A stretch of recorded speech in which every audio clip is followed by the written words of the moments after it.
तो अब हम शुरू कर रहे हैं एक्सरसाइज 13.1 सॉल्यूशन न्यू सिलेबस के अकॉर्डिंग। जो चैप्टर नंबर 14 था पुरानी बुक में, वो अब बन गया चैप्टर नंबर 13 नई बुक में। इससे पहले हमने 2-3 वीडियो में इस चैप्टर का बहुत अच्छी तरह से इंट्रोडक्शन, स्टैटिस्टिक्स की कुछ डेफिनेशंस, कुछ बेसिक टर्म्स और फॉर्मूले वगैरह बताए थे। सारे मैंने आपको मेथड बताए थे डिटेल में। तो जिन्होंने अभी वीडियोज़ नहीं देखी हैं वो इस वीडियो के डिस्क्रिप्शन में जाकर, लिंक पर जाकर एक बार से पहले उन वीडियो को और एग्जाम्पल को जरूर देखें, क्योंकि यहाँ पर मैं अब उन बातों को ज़्यादा नहीं रिपीट करूँगा। मैं डायरेक्ट यहाँ पर क्वेश्चन पर आ रहा हूँ अब, ठीक है। तो हमारे पास 3 मेथड हैं, डायरेक्ट मेथड, एस्यूम्ड मीन मेथड और स्टेप डिवीजन मेथड। तो क्वेश्चन नंबर 1 अपनी बुक में क्वेश्चन पढ़ लेते हैं। मैंने यहाँ लिखा हुआ भी एक बार ऊपर, इसको बोलते हैं फ्रीक्वेंसी डिस्ट्रीब्यूशन और हमको इसका मीन फाइंड करना है। तो पहले एक बार क्वेश्चन पढ़ लेते हैं। A survey was conducted by a group of student as a part of their environment awareness programme. कोई स्कूल में एनवायरमेंट अवेयरनेस का कोई प्रोग्राम किया गया जिसके द्वारा बच्चों ने एक सर्वे को कंडक्ट किया। तो सर्वे ये था कि वो बच्चे 20 हाउस में गए, 20 घरों में गए, किसी लोकेलिटी की, किसी मोहल्ले के 20 घरों में गए और उन 20 घरों में जाकर उन्होंने वहाँ पर ये पता करा कि भैया आपके घर में कितने पौधे हैं, कितने प्लांट्स लगे हैं। जैसे कि घर में पौधे लगाते हैं ना, गमले लगा देते हैं। तो वो पहले घर में गए, पूछा भाई कितने पौधे हैं, उन्होंने लिख लिया भाई इतने हैं। अब वो दूसरे घर में गए कि जी आपके यहाँ कितने पौधे हैं, इतने पौधे हैं, 4 हैं। फिर तीसरे घर में गए। इस तरह वो plants in 20 house in the locality, वो 20 घरों में गए हैं, ठीक। तो क्वेश्चन की लैंग्वेज यही लिखी हुई है कि एक सर्वे कंडक्ट किया गया है किसी एनवायरमेंट अवेयरनेस के किसी प्रोग्राम के द्वारा, जिसमें बच्चों ने 20 घरों में जाकर वहां पर कितने पौधे उन्होंने लगाए हुए हैं, इस बात को उन्होंने सर्वे में डाटा लिख के लाए हैं। Find the mean of number plant पर हाउस, इन मकानों के लगे हुए प्लांट्स का मीन फाइंड करना है। तो टेबल किससे बनाई थी, मैंने आपको पहले भी समझा दी टेबल कैसे बनती है ये वाली। जैसे आप क्लास में पहले 6, 7, 8 में टेली मार्क्स वगैरह लगा बनते हैं ना, 4 डंडे खींचते थे इस तरह से और 5 को क्रॉस कर देते थे, उस तरह टेबल बनती है। नंबर ऑफ प्लांट्स, जिन घरों में 0 से लेकर 2 पौधे हैं, मतलब 0 पौधे हैं, मतलब है ही नहीं, 1 है, ऐसे मकान कितने मिले उनको, 1 घर ऐसा है। Number of house, number of plants ऊपर है। जिन घरों में 2 से लेकर 4 के बीच में, यानी कि 2 भी होंगे और 3 भी होंगे, ऐसे कितने घर हैं, ऐसे 2 घर हैं। जिन घरों में 4 है या 5 है, ऐसे कितने घर हैं, 1। हम बाद वाला काउंट नहीं करते हैं, बाद वाला ये वाला काउंट यहाँ होता है अगले वाले में, ठीक है। तो इस तरह से टेबल बन के आई है ये वाली। हमें इस बात से मतलब नहीं, टेबल कैसे बन के आई है ये मैंने आपको समझाया हुआ है पहले से। मुझे मीन फाइंड करना है और मेरे पास 3 यहाँ मेथड है।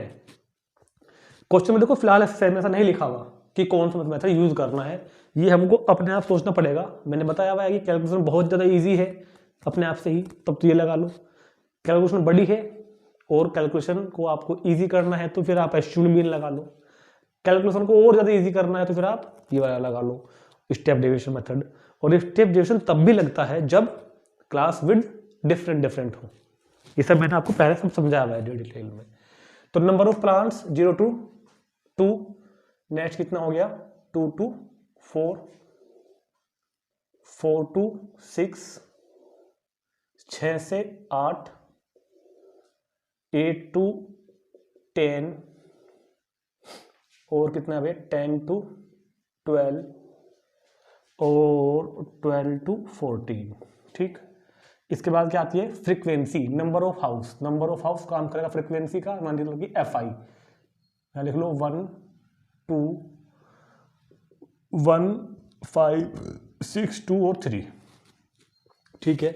अब क्या निकालो क्लास मार्क। क्लास मार्क मतलब कि XI, क्लास मार्क कह दो, मिड वैल्यूज कह दो, एक ही बात है, उसको बोलते हैं XI। और जब मैंने आपको पहले भी एग्जांपल कराया ना पीछे, एग्जांपल 1 to 3, उसमें मैंने फ्रीक्वेंसी वाला कॉलम पहले लिया हुआ है, क्लास मार्क वाला कॉलम मैंने आगे लिया हुआ है। तो इस बात से कोई मतलब नहीं कभी कहोगे सर पहले आपने इस कॉलम को यहाँ लिया था, आप कॉलम को यहाँ ले लिया, ऐसा कुछ नहीं होता। कॉलम को आप जहाँ मर्जी लिखो, ठीक है।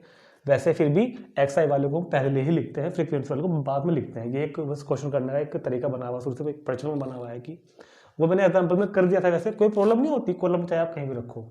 तो कितना होगा 0 + 2, 2 का हाफ 1। मैंने क्लास मार्क निकालना बताया ना आपको, दोनों को प्लस करके और आधा कर दो, 2 + 4 6 का 3। अब सब में देखो 2 2 2 2 2 का ही डिफरेंस है, तो बस 2 के डिफरेंस बना दो आगे तुरंत। 1 + 2 3 + 5 2 + 2 7 + 2 9 + 2 11 + 2 13। अब यहां तक तो क्वेश्चन आपको करना ही है, ये 3 कॉलम तो बनाने ही है, चाहे मेथड कोई भी यूज कर रहे हो, ये 3 कॉलम तो बनेंगे ही बनेंगे। अब बस होना यह है कि कैलकुलेशन तो अगर इजी दिख रही है तो अपना डायरेक्ट मेथड लगाओ, नहीं तो फिर अपना आगे चलेंगे। मुझे लगता है कि इससे कैलकुलेशन और क्या इजी होगी, जो बहुत इजी कैलकुलेशन है ना। तो सिंपल क्वेश्चन करने वाले हैं, F I into x I, multiply कर दो एफ आई की एक्स आई में, जो एफ आई वाले नंबर्स हैं उनकी मल्टीप्लाई कर दो एक्स आई वाले नंबर्स में। ठीक, करो करो करो करो। एफ आई एक्स आई, 1 1 जा 1, 3 2 जा 6, 5 1 जा 5, 7 5 जा 9 6 जा 11 2 जा और 13 3 जा। ठीक ठीक है। और यहाँ पर क्या आएगा इनका समीशन, मतलब इनको प्लस कर दो, समीशन एफ आई एक्स आई, 1 और 7 और 5 12 और 35 और 24 और 29 ये आ जाएगा 162 प्लस करके। ठीक, और जो एफ आई वाला है, एफ आई वाले को प्लस करके कितना आता है एन, तो 1 और 2 3 और 1 4 और 5 9 9 और 6 15 और 5 20 20 तो होते ही भाई, 20 घरों में तो गए थे, क्वेश्चन में लिखा हुआ था ना। तो बस एफ आई एक्स आई भी आ गया, एन भी आ गया, फॉर्मूला भी हमें याद है। So mean X bar is equal to sigma F I X I upon N. तो एफ आई एक्स आई कितना 162 अपॉन 20 डिवाइड कर दोगे कितना आएगा 8.1, ये आंसर आ गया। ठीक, 8.1। तो 8.1 जो है इनका इन क्या नाम प्लांट्स का मीन होगा, mean number of plants is equal to 1। देखो नीचे बात और भी लिखी है कि which method did you use for finding the mean and why, हमने कौन सा मेथड यहां पर यूज किया। तो यहां पे आप लिख सकते हो we used direct method, we used direct method because, क्योंकि the values of x i and f i are small, क्योंकि एक्स आई और एफ आई की वैल्यू स्मॉल थी तो हमने यहाँ पर डायरेक्ट मेथड ही लगाया। ठीक है, तो इसके बाद देखते हैं क्वेश्चन नंबर 2, समझ में आ गया होगा। अब जैसे जैसे क्वेश्चन में कैलकुलेशन बड़ी होगी वैसे जैसे हम अपना आगे के मेथड लगाते चलेंगे। तो इसको नोट करो, फिर देखते हैं एग्जाम्पल नंबर 2।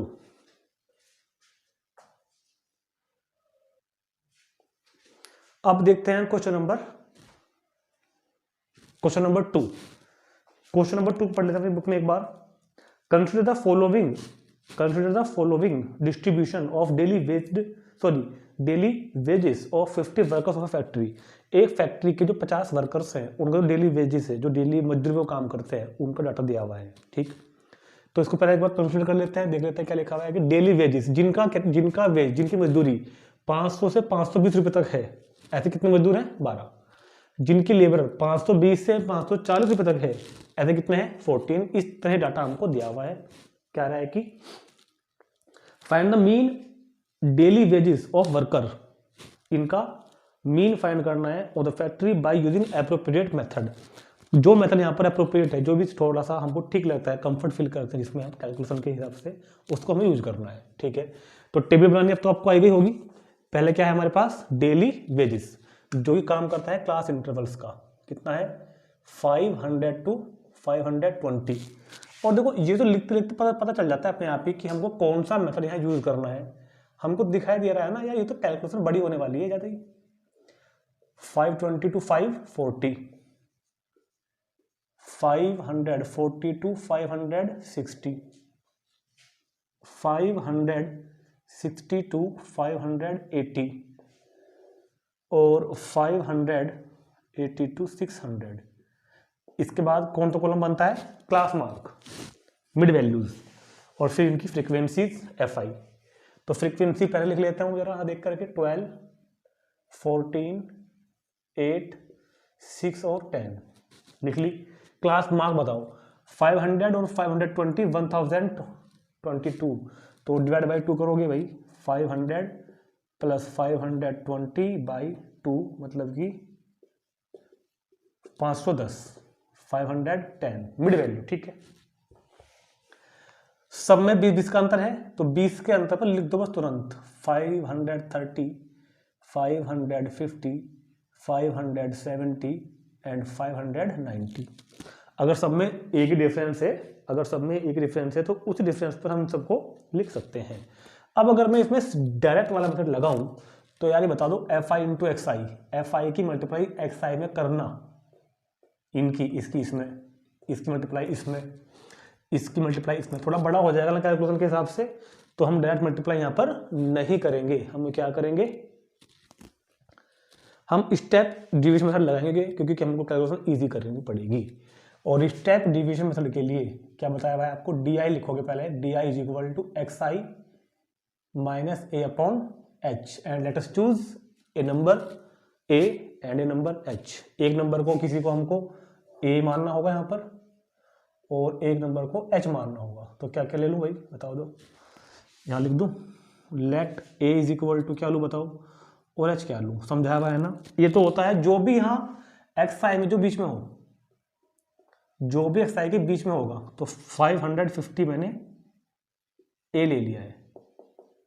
और एच क्या होती है, क्लास विड्थ, कितनी है क्लास विड्थ सबकी, 20, ठीक। और आओ यहाँ पर d I is equal to x i, मतलब कि 510 माइनस ए अपॉन एच, तो क्या बनेगा 510 माइनस 550 अपॉन 20।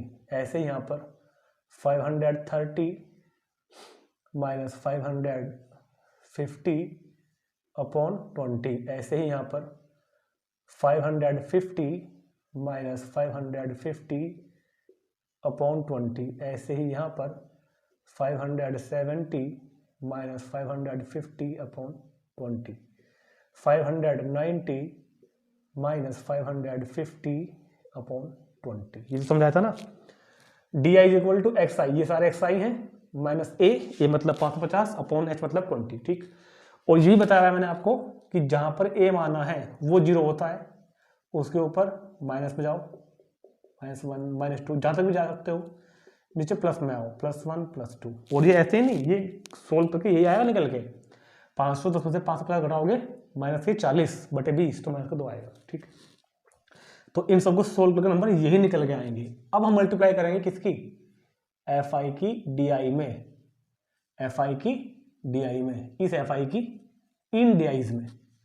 देखो कितनी की इजी होगी कैलकुलेशन, 12 2 जा 24, 14 1 जा 14, 8 के 0 में 0, 6 1 जा 6, 10 2 जा 20। इन दोनों का सम कितना आ रहा है, -38। इन दोनों कितना आ रहा है, 26। तो समीशन एफ आई डी आई कितना बन गया, -38 + 26, तो -12। और f को जोड़ के क्या आएगा, n, वो तो 50 है, लिखा था ना क्वेश्चन में कि 50 मजदूर है। 12 और 14 26 और 14 40 50, ठीक। तो स्टेप डिवीजन में हमने यहाँ पर लगाया है, तो x bar is equal to क्या फॉर्मूला है, a plus summation F I D I upon n into H. X bar is equal to a plus summation F I D I A upon H, ठीक। क्या value होगी a की, बताओ, a की value 550, F I D I की value -12 upon n कितना था 50 और इंटू एच कितना माना हमने 20, एच 20 था।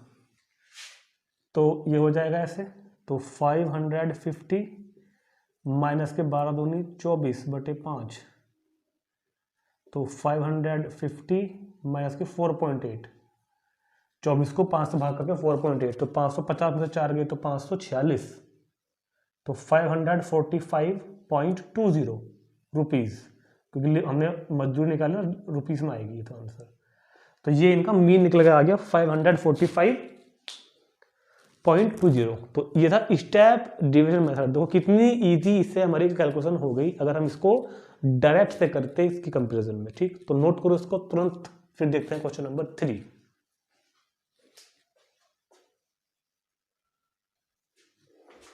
क्वेश्चन नंबर 3 शुरू कर रहे हैं। बहुत ही इंपॉर्टेंट क्वेश्चन है, इस तरह क्वेश्चन अक्सर एग्जाम में आ जाता है क्योंकि ये है रेसिप्रोकल क्वेश्चन।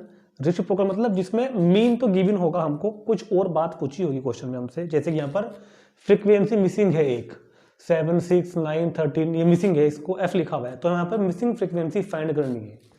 तो पहले जरा क्वेश्चन पढ़ लेते हैं एक बार।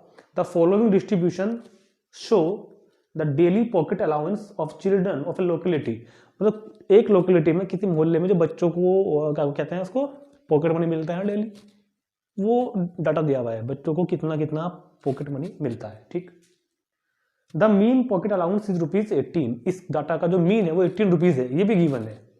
Find the missing frequency F, missing frequency find करनी है। तो डेली पॉकेट अलाउंस, जिन बच्चों को 11 से लेकर 13 रुपये मिलते हैं ऐसे हैं 7 बच्चे, जिनको 13 से लेकर 15 रुपये तक मिलते हैं ऐसे हैं 6 बच्चे। इस तरह डाटा बना हुआ है। तो डेली पॉकेट अलाउंस 11 से 13, 13 to 15, 15 to 17, 17 to 19, 19 to 21, 21 to 23, 23 to 25। सही हो गया बिल्कुल? कोई प्रॉब्लम हो तो बताओ। ठीक, क्लास मार्क, अच्छा उससे पहले फ्रीक्वेंसी लिख लेते हैं। Number of children, number of children, class mark कैसे बताया था, 11 और 13, 24 का हाफ करोगे तो 12, और ये कितना हो गया 28 का 14, 12 16, 18, समझे ना, ऐसे तो बताया हुआ है। ठीक है, देखो अब ये कैलकुलेशन हमको ज़्यादा बड़ी देखने में नहीं लग रही है, हम इसको कर सकते हैं इजीली। और ये भी याद रखना, जिस क्वेश्चन में इस तरह क्वेश्चन जो आएगा ना, जिसमें मिसिंग फ्रीक्वेंसी फाइंड करनी है, उसमें कैलकुलेशन नॉर्मली ज़्यादातर इजी ही होती है। तो यहाँ पर हम डायरेक्ट मेथड यूज ही करेंगे। करने को तो हम दोनों भी, तो कोई से भी लगा सकते हैं, यहाँ पर कोई प्रॉब्लम नहीं है। फिर भी हम मैं यहाँ पर सजेस्ट करूँगा कि आप डायरेक्ट मेथड लगाओ, क्योंकि कैलकुलेशन ज़्यादा बड़ी यहाँ पर नहीं है। तो क्या करेंगे, FI multiply XI, FI into XI करो।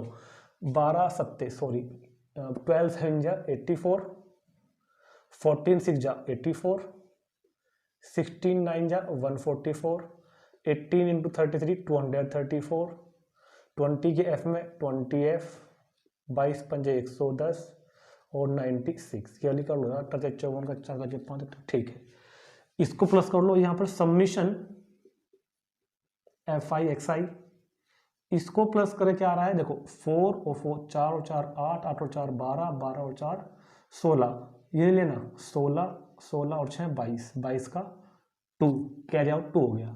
8 और 8 16, 16 और 4 20, 20 और 3 23, 23 और 1 24, 24 और 9 33, और 2 वाले 35, 3 3 और 1 4, 4 और 2 6, 6 और 1 7, और प्लस कितना होगा, देखो इसको नहीं, हमने इसको भी हमने कहीं काउंट नहीं किया था ना, हमने ये वाले प्लस करे खाली ये वाले। तो ये अब ऐसा लिखोगे साथ में ऐसे 20F, 20F, F को जोड़ के आता है N, F को जोड़ के क्या आता है N, 7 और 6 13 और 13 26 और 9 35, 35 और 9 44 और प्लस F 44 प्लस ये वाला F। अब क्योंकि it is given that mean is equal to कितना है, ₹18 है ना, यस। और मीन का फॉर्मूला क्या होता है भाई हमारे पास, summation fx upon n is equal to 18। तो सबमिशन fx की वैल्यू रखो ना देख करके 752 plus 20f upon 44 plus f is equal to 18, ये value upon n upon is equal to 18। बाकी मैं कैलकुलेशन यहाँ पर कर रहा हूँ, बाकी की कैलकुलेशन। तो इसको भेज दो मल्टीप्लाई में, तो 752 प्लस 20f, जब ये इधर पहुंचेगा मल्टीप्लाई में तो 18 की 4 में करोगे 18 चौक 72, 18 चौक 72 और 7 79 और 18 के f में करोगे तो 18f। ठीक, f फाइंड करना है ना, तो 20f माइनस के 18f, इसको तो ले जाओ 792 माइनस 752, तो बीच में 18 गए तो 2f और 2 में 2 0 9 40, तो f is equal to 40 upon 2 यानी कि 20। So value of f is equal to 20, यानी कि मिसिंग फ्रीक्वेंसी इज 20। तो बहुत इजी क्वेश्चन था, वही तरीका लगाया जो अब तक लगाते हुए आए हैं, और मीन यहाँ पर गिवन था, मीन की वैल्यू 18 रखी, फॉर्मूले में वैल्यू पुट करी और सोल्व कर ली इजीली। नोट करो इसको, और फिर देखते हैं example number question number 4।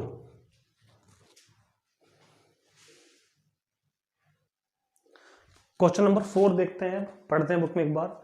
30 women were examined in a hospital. 30 महिलाओं पर एक परीक्षण किया गया in hospital by doctor and number of heart beat per minute were recorded and summarized as follows. 30 महिलाओं पर एक डॉक्टर ने एक अस्पताल में एक टेस्ट किया कि उनकी हार्ट बीट कितनी है पर मिनट के हिसाब से। Find the mean heart beat per minute for this women. इन वुमेन की हार्ट बीट का मीन फाइंड करना है, ठीक है। तो डाटा दिया हुआ है कि जिनकी हार्ट बीट 65 टू 68 है, ऐसी महिलाएं 2 हैं। इस तरह डाटा बना हुआ है। तो number of heart beat 65 to 68, 68 to 71, 71 to 74, 74 to 77, 77 to 80, 80 to 83, 80 to 83 और 83 टू 86। चलो, नंबर ऑफ वुमेन, महिलाओं की संख्या 2, 4, 3, 8, 7, 4 और 2। अब जरा इनका क्लास मार्क फाइंड करो। क्लास मार्क मतलब मिड वैल्यूज। तो 65 प्लस 68 कितना होगा? 133, डिवाइड करोगे तो 66.5, 66.5। तो 3 का डिफरेंस है सब में, तो बस 3 के डिफरेंस पर लिख दो। 66 plus 3 69, plus 3 72, plus 3 75, plus 3 78, plus 3 81, plus 3 84। तो ये हमने सबके क्लास मार्क भी फाइंड कर लिए, ठीक।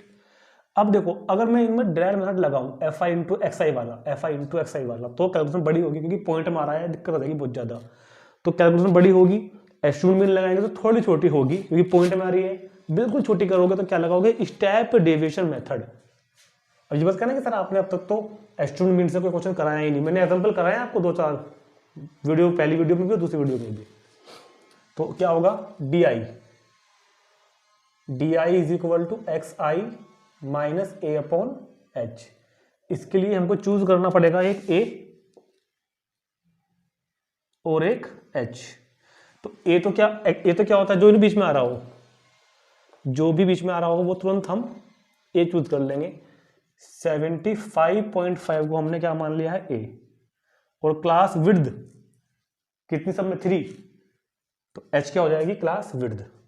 तो जब यहां पे आओगे तो 66.5 minus 75.5 upon 3 minus 75.5 by 3, 72.5, 75.5 by 3, 75.5 by 3, 78.5 minus 75.5 by 3, 81.5 minus 75.5 by 3, 84.5 minus 75.5 by 3। तो क्या होगा सोल्व करके? देखो, जहां जीरो बन रही है वहां जीरो, और उसके ऊपर -1, -2, -3, और नीचे +1, +2, +3। ठीक। आप डायरेक्ट भी ले सकते हैं ये चीज, ये मत लिखो चाहे, कोई प्रॉब्लम नहीं आएगी आपको कभी भी जिंदगी में। मल्टीप्लाई करो FI की DI में, FI की DI में। देखो, पहले अगर हम लगाते डायरेक्ट मेथड तो इनकी करनी पड़ती मल्टीप्लाई, जो कि बहुत बड़ी हो सकती है हमारे लिए। अब क्या तो आसान थी करनी। 2 3 जा 6, 4 2 जा 8, 3 1 जा 3, ये जुड़ी हो गया। 7 1 जा 7, 4 2 जा 8 और 2 3 जा 6। तो 8 और 6 14 और 3 17, 7 और 8 15 और 6 21। तो summation FI DI is equal to 4। ठीक। कौन सा लगाया हमने मतलब यहाँ पर? स्टेप डिविएशन, याद रखना, ठीक है। Step division. ठीक हो गया। और f को जोड़ कितना आएगा n, तो 30 आएगा भाई। 30 मैंने तो देखिए क्वेश्चन में हमको। सो फॉर्मूला लगाओ x bar is equal to a plus summation fi di upon n into h. तो a की value 75.5 plus summation fi di कितना हो गया 4 इंटू एच की वैल्यू 3 अपॉन n की वैल्यू 30। ये कितनी बार 10 टाइम। तो 75.5 4 अपॉन 10 0.4, तो ये आएगा 75.9। तो इनकी हार्ट बीट का जो मीन होगा 75.9। ठीक, तो इस वीडियो में तो हम इतना रखते हैं क्योंकि फिर वीडियो बड़ी हो जाएगी। अभी हमारे 5 क्वेश्चन और रह गए हैं, उसको हम कल अगले वीडियो में कंप्लीट कर लेंगे एक बार। ठीक है, तो तब तक इनको एक बार अच्छे से क्वेश्चन की प्रैक्टिस कर लेना एक बार। और अगर इसमें कोई भी डाउट अगर लगता है आपको तो मुझे नीचे एक बार कमेंट करके जरूर बताएं। ठीक, ओके।